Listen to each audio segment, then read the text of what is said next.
Hello everyone, welcome in my YouTube channel MCN YouTube channel में आपका स्वागत है। तो चलिए आज के कुछ इम्पोर्टेंट क्वेश्चन डिस्कस करते हैं। ठीक है, आज का अपना इम्पोर्टेंट पहला क्वेश्चन है, increase depth but decrease rate of respiration also known as. क्या बोल रहा है, डेप्थ क्या हो रही है, बढ़ रही है, और रेस्पिरेशन रेट ऑफ रेस्पिरेशन क्या हो रहा है, कम हो रहा है। तो इसके लिए इसको क्या बोलते हैं? Option A Biot respiration, option B rail respiration, option C Cheyne Stokes respiration, option D wheezing respiration. इसका राइट आंसर क्या होगा? इसका राइट आंसर होगा Cheyne Stokes respiration. Cheyne Stokes respiration में क्या होता है, इसमें डेप्थ क्या होती है, बढ़ जाती है रेस्पिरेशन की, और जो रेट है वो हो जाता है कम। ठीक है, इसमें ये क्या बता रहे हैं, बायोट्स रेस्पिरेशन। बायोट्स रेस्पिरेशन क्या होता है, बायोट्स में क्या होता है, ये होता है डीप रेस्पिरेशन होता है, डीप रेस्पिरेशन होता है, और क्या होता है, इरेगुलर। डीप रेस्पिरेशन होता है, इरेगुलर होता है, किसके साथ में होता है, क्या होता है, एपनिया के साथ में। ठीक है, बैड रेस्पिरेशन क्या है, डीप रेस्पिरेशन, इरेगुलर, एपनिया। और ये किस में होता है, ये किसकी वजह से होता है, इंजरी, इंजरी या फिर फेलर, इंजरी या फिर फेलर किसका, मेडुला ओब्लंगाटा या ओब्लंगोटा। ठीक है, किसकी वजह से, डीप रेस्पिरेशन होगा, इरेगुलर होगा, एफनिया होगा, इंजरी और फेलर की वजह से होगा। किसमें इंजरी और फेलर, मेडुला ओब्लंगोटा का। ठीक है, दूसरा है रेल रेस्पिरेशन। रेल रेस्पिरेशन क्या होता है, रेल रेस्पिरेशन क्या होता है, रेल रेस्पिरेशन होता है, रेल रेस्पिरेशन में क्या होता है, इसमें बबलिंग साउंड होता है,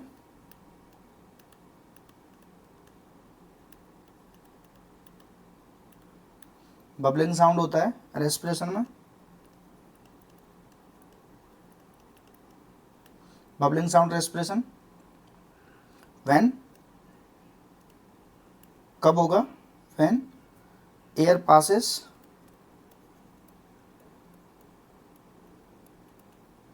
air passes from mucus in lower respiratory track. क्या है, रेल रेस्पिरेशन क्या है, बबलिंग साउंड होगा रेस्पिरेशन में, कब, जब एयर पास करेगी कहाँ से, म्यूकस, म्यूकस मेम्ब्रेन के थ्रू, कहाँ पे, लोअर रेस्पिरेटरी ट्रैक में। ठीक है, और ये किस में होता है, ये होता है निमोनिया में, निमोनिया में होता है, या फिर कहाँ पे होता है, या फिर होता है सीओपीडी में, या फिर कहाँ पे होता है, सर्कुलेटरी ओवरलोड में।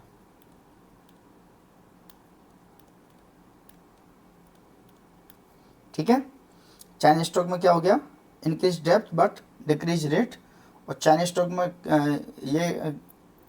ये क्या होता है, ये इससे क्या होता है, इसके होता है एल्क्लोसिस।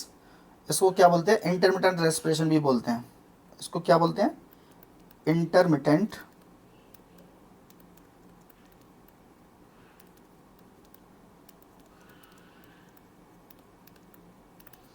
इंटरमिटेंट रेस्पिरेशन भी इसको बोलते हैं। ठीक है, अगला क्या है, बीजिंग रेस्पिरेशन। बीजिंग रेस्पिरेशन क्या है, बीजिंग रेस्पिरेशन क्या है, इसमें क्या होता है, विस्लिंग साउंड होता है,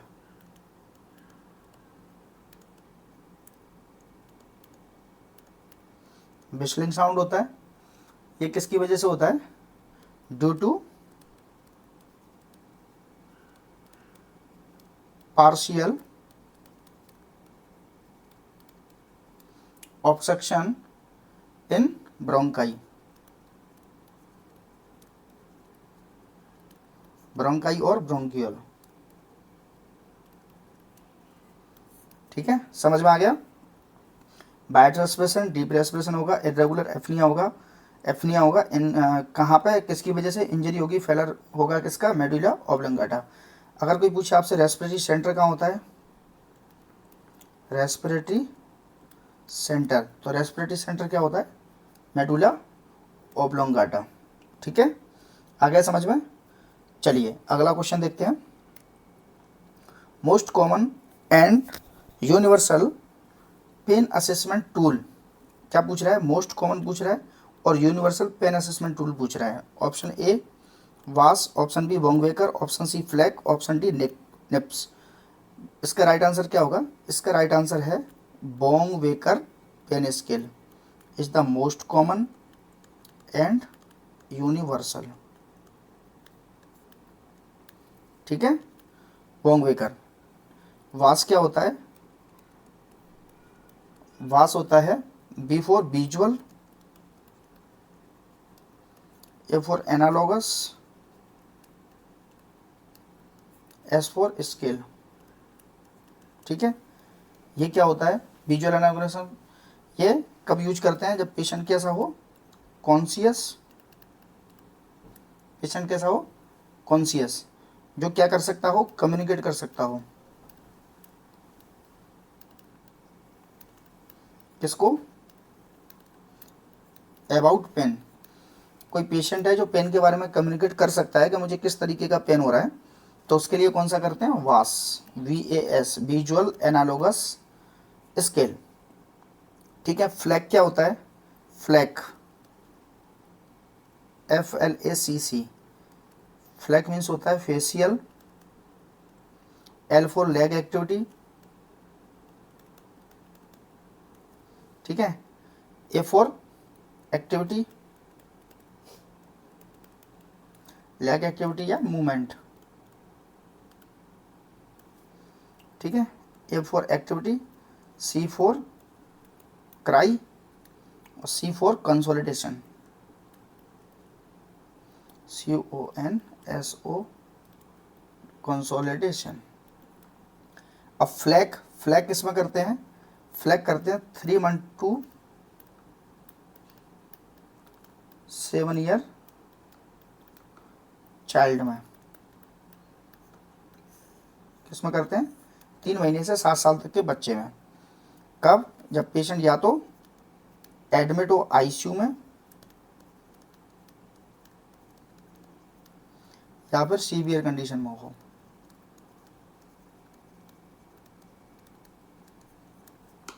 तब करते हैं फ्लैग। फिर क्या होता है, निप्स। निप्स क्या है, निप्स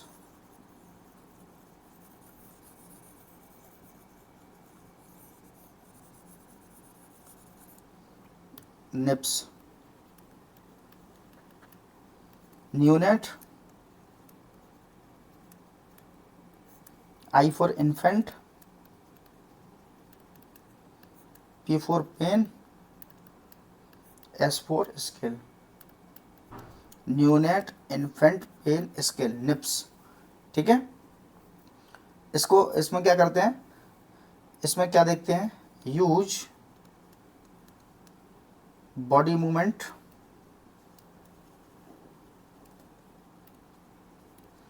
बॉडी मूवमेंट एंड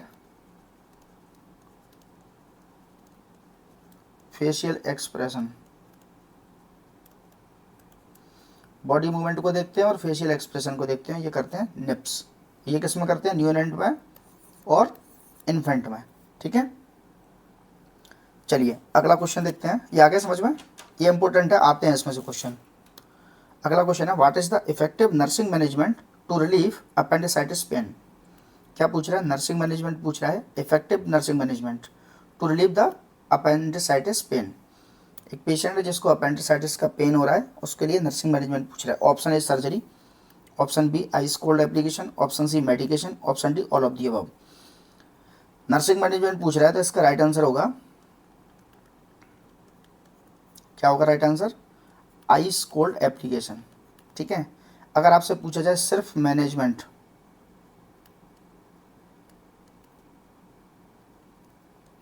मैनेजमेंट पूछा जाए तो होगा सर्जरी। ठीक है, पर यहाँ पर पूछ रहा है नर्सिंग मैनेजमेंट, तो राइट आंसर होगा आइस कोल्ड एप्लीकेशन।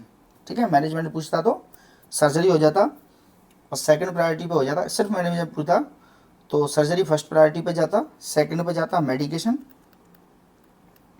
और थर्ड पे जाता कोल्ड एप्लीकेशन। ठीक है, अगर प्रायोरिटी पूछा जाता मैनेजमेंट में तो first surgery, second medication, third ice cold application. ठीक है, आगे समझ में। चलिए अगला क्वेश्चन देखते हैं। What is the correct technique use for check the temperature of water water top tapped sponge bath. ठीक है, क्या पूछ रहा है, करेक्ट टेक्निक पूछ रहा है किसके लिए, टेम्परेचर को चेक करने के लिए। टैपेड स्पंज बाथ देने जा रहे हैं पेशेंट को, तो इसके लिए जो पानी गर्म किया है उसका टेम्परेचर देखना चाह रहे हैं, तो उसकी करेक्ट टेक्निक पूछ रहे हैं। Option A inner wrist, option B outer wrist, option C elbow, option D all of the above. इसके लिए करेक्ट टेक्निक होगी कौन सी होगी, आउटर रिस्ट। रिस्ट के आउटर साइड से इसको देखते हैं टेम्परेचर को कि कितना है। ठीक है, आगे समझ में। चलिए अगला क्वेश्चन देखते हैं।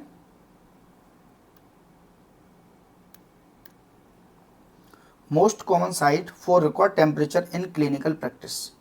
क्या पूछ रहा है, क्लिनिकल प्रैक्टिस में मोस्ट कॉमन साइट पूछ रहा है टेम्परेचर रिकॉर्ड करने की पेशेंट के लिए। ठीक है, option A oral, option B axilla, option C ear, option D rectum. क्या पूछ रहा है, most common site temperature record करने के लिए। इसका राइट आंसर होगा एक्जिला। सेफेस्ट है और कन्वीनियंट है। सेफेस्ट और कन्वीनियंट है। ठीक है, एक्जिला। और क्लिनिकल प्रैक्टिस का पूछ रहा है तो और ज़्यादा इंपॉर्टेंट है। क्यों, एक कॉमन थर्मामीटर होते हैं, तो ओरल करना इतना हाइजेनिक नहीं है पेशेंट के लिए। ठीक है, ओरल टेम्परेचर ओरल से करना। दूसरा ईयर से रेयरली करते हैं, और रेक्टम से तो अगर क्लिनिकल प्रैक्टिस में जनरली नहीं करते हैं। ठीक है, मोस्ट कॉमन और सेफेस्ट पूछ रहा है। ठीक है, समझ में आ गया, तो axilla is the right answer. ठीक है, चलिए अगला क्वेश्चन देखते हैं।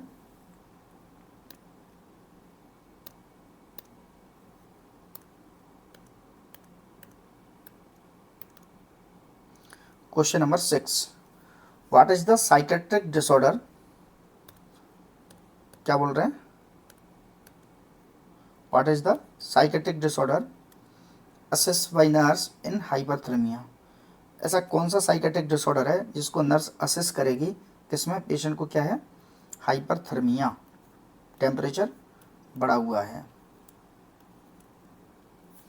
ठीक है, चलिए option A delusion, option B delirium, option C regression, option D none of the above. Hyperthermia से अगर पूछा जाएगा तो delirium is the right answer. Delirium condition हो जाती है पेशेंट की कब, जब पेशेंट को हाइपरथर्मिया होता है, जिसमें डिसओरिएंटेशन लाइक सिम्टम्स दिखते हैं पेशेंट को। ठीक है, तो delirium is the right answer. चलिए अगला क्वेश्चन देखते हैं। Question number 7, cold sponging normal temperature is. क्या कर रहे हैं, कोल्ड स्पॉन्जिंग देने जा रहे हैं पेशेंट को और उसका नॉर्मल टेम्परेचर पूछ रहे हैं। ठीक है, option A 90 to 100 degree Fahrenheit, option B 60 to 70 degree Fahrenheit, option C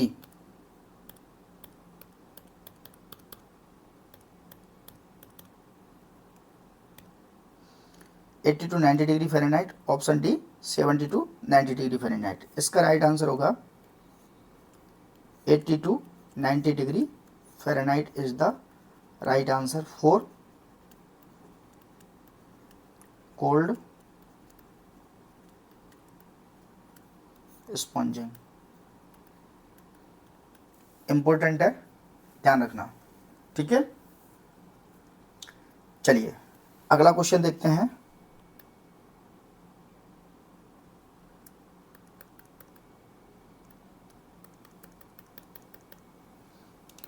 question number 9, temperature राइज्ड and reached on highest level of day. क्या पूछ रहे हैं, टेम्परेचर राइज हो गया और हाईएस्ट लेवल पर पहुंच गया of the day and constant there is also known as. मतलब एक पेशेंट है जिसका टेम्परेचर हाईएस्ट लेवल पर पहुंच गया है और वहीं पे कांस्टेंट है, तो इसको क्या बोलते हैं? ये एक्चुअली टर्मिनोलॉजी पूछ रहा है। Option A remittent fever, option B fastigium, option C hectic fever, option D continuous fever. इसका राइट आंसर होगा फास्टिजियम।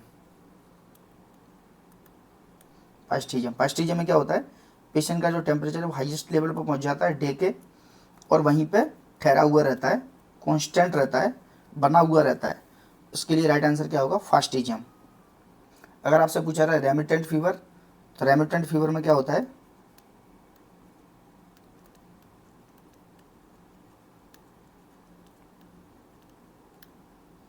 रेमिटेंट फीवर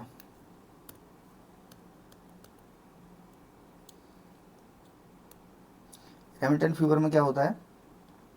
रेमिटेंट फीवर में होता है फ्लक्चुएशन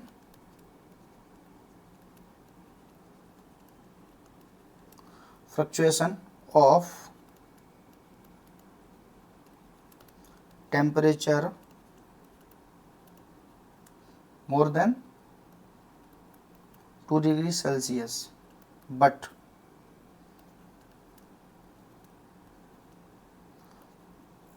do not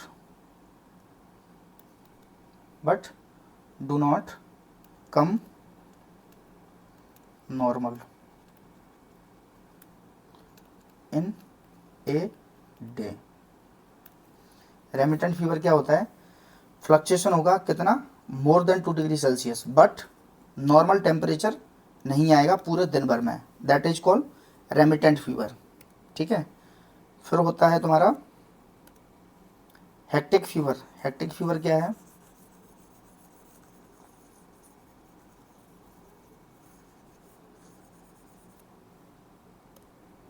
कौन सा? Hectic fever.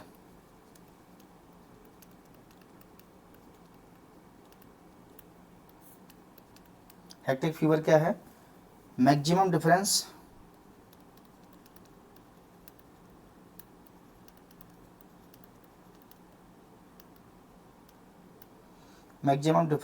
in a temperature between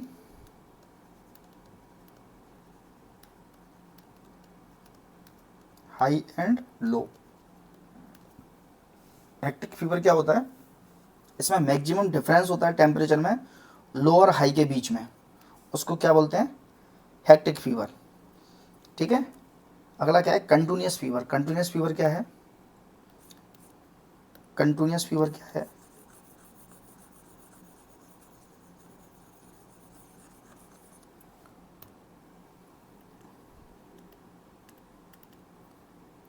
continuous fever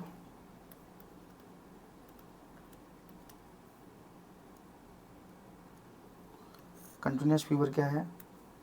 continuous fever में क्या होता है? कंटिन्यूअस फीवर में होता है temperature do not comes normal in a day. ठीक है। But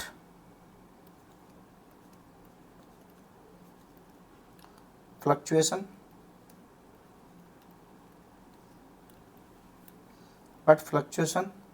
not more then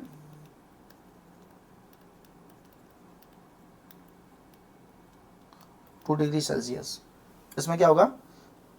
continuous fever में temperature do not comes normal नहीं आएगा, ठीक है, बट फ्लक्चुएशन भी 2 डिग्री सेल्सियस से ज़्यादा नहीं होंगे, उसको क्या बोलते हैं? Continuous fever. ठीक है। चलिए अगला क्वेश्चन देखते हैं।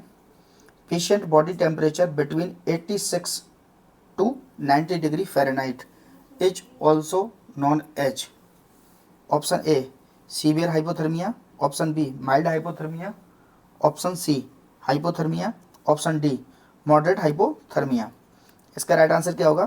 क्या पूछ रहे हैं? पेशेंट का जो बॉडी का टेम्परेचर है वो 86 से 90 के बीच में अगर है तो उसको क्या बोलते हैं? 86 से 90 के बीच में उसको बोलते हैं मॉडरेट हाइपोथर्मिया। क्या बोलते हैं?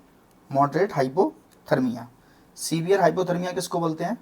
सीवियर हाइपोथर्मिया में क्या होता है? Temperature below 86 degree Fahrenheit. कितना? 86 डिग्री फ़ारेनहाइट। इसको क्या बोलते हैं?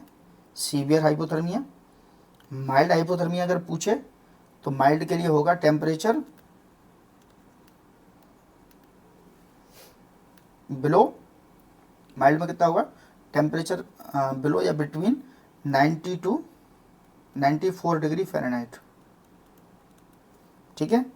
अगर हाइपोथर्मिया पूछा जाए, सिर्फ हाइपोथर्मिया पूछा जाए, तो टेम्परेचर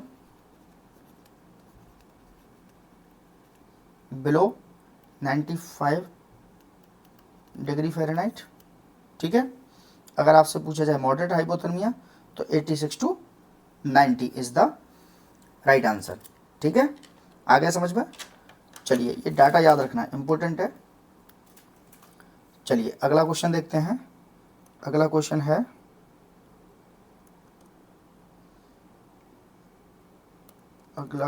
है preservative agent for RBC.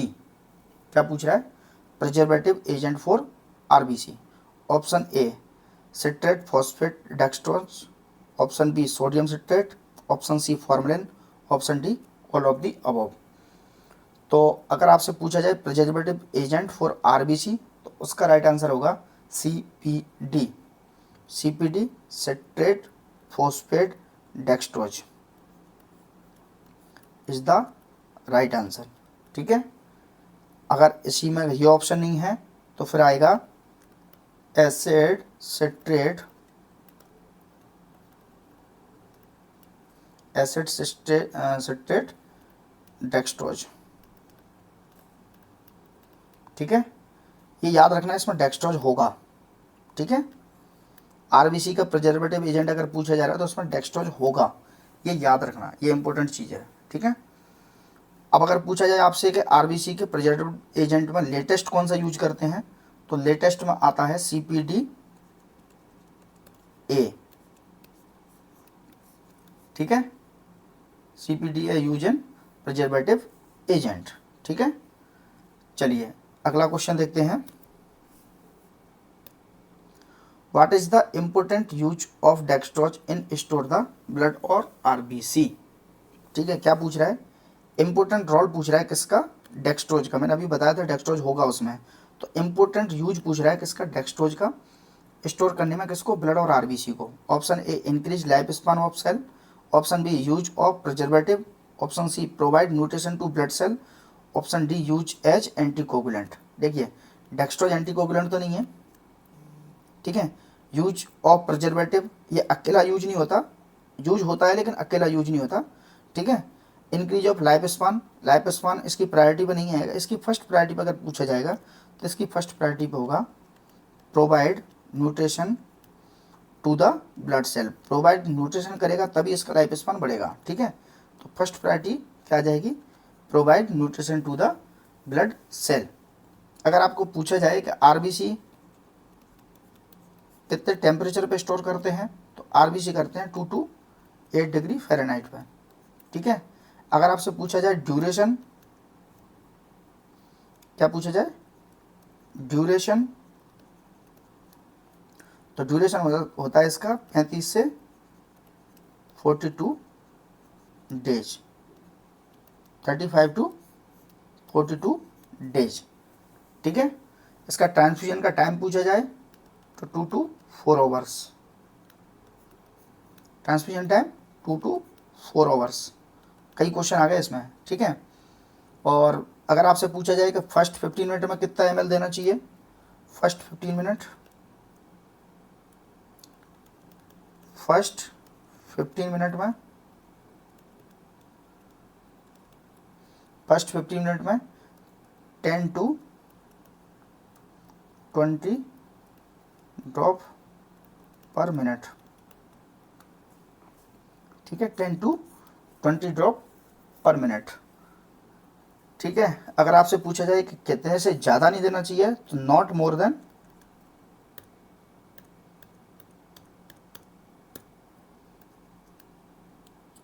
10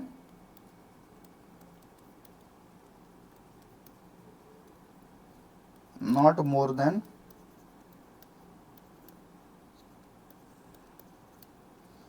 40 drops. ठीक है, चलिए अगला क्वेश्चन डिस्कस करते हैं। Normal temperature for storage of RBC, जो मैंने अभी बताया था 2 to 8 degree Fahrenheit is the right answer. ठीक है, चलिए अगला क्वेश्चन देखते हैं। If nurse take more than 4 hours in blood transfusion, क्या कह रहे हैं, ये नर्स अगर 4 घंटे से ज़्यादा ले रही है ब्लड ट्रांसफ्यूजन में, पेशेंट में रिस्क ऑफ, पेशेंट को क्या रिस्क हो सकती है। Option A circulatory overload, option D invasion growth of micro organism in blood, option C septicaemia, option D both, B और सी। इसका राइट आंसर क्या होगा, इसका राइट आंसर होगा ऑप्शन डी, बी और सी बोथ। ठीक है, क्या हो जाएगा, अगर 4 घंटे से ज़्यादा लेगी तो इन्वेजन हो जाएगा किसका, इन्वेजन हो जाएगा किसका, ग्रोथ हो जाएगी किसकी, माइक्रो ऑर्गेनिज्म की। ठीक है, तो उससे क्या होगा,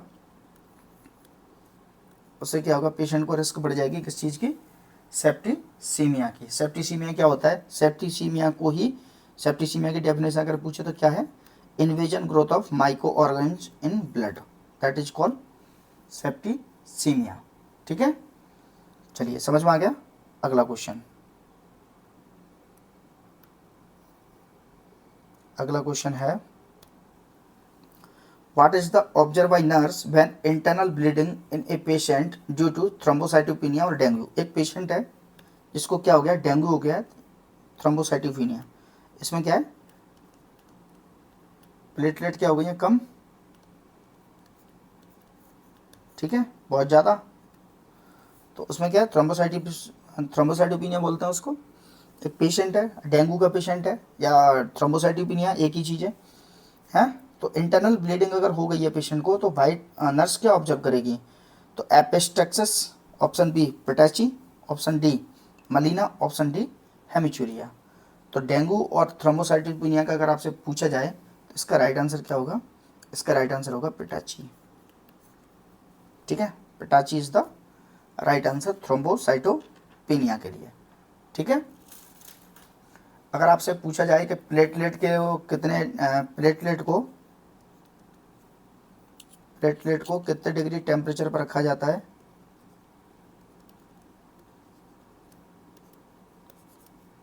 आज बड़ा गड़बड़ कर रहा है यहाँ पेन।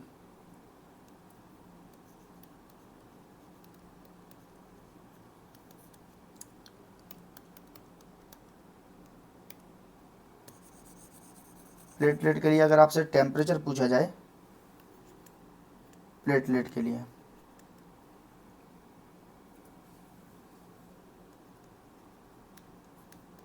तो इसको कितने टेम्परेचर पर रखते हैं, 22 से 24 डिग्री सेल्सियस पे स्टोर कर सकते हैं। ठीक है, और इसका जो स्टोरेज ड्यूरेशन है प्लेटलेट का, ठीक है, प्लेटलेट का ड्यूरेशन क्या होगा, 8 से 11 दिन। ठीक है, आ गया समझ में। चलिए अगला क्वेश्चन देखते हैं। ओके, आज के लिए इतना ही, थैंक यू। चैनल को लाइक कर लेना, शेयर कर लेना और सब्सक्राइब कर लेना। ठीक है, आने वाले एग्ज़ाम के लिए इम्पोर्टेंट, आने वाली क्लास में भी एग्ज़ाम का सीजन चल रहा है, इसलिए आपको क्वेश्चन बेस करवाया जा रहा है। आगे आपको टॉपिक वाइज सारे वीडियो पढ़ाए जाएंगे, ऑल नर्सिंग सब्जेक्ट।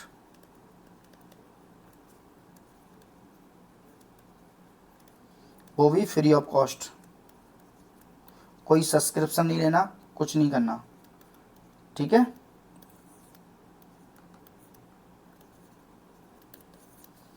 तो चैनल को सब्सक्राइब कर लेना ताकि जब टॉपिक वाइज आपको जब डिस्कस कराए जाएंगे सारी चीज़ें, तब आपके लिए फ़ायदेमंद रहेगा। ठीक है, चलिए आज के लिए इतना ही, थैंक यू।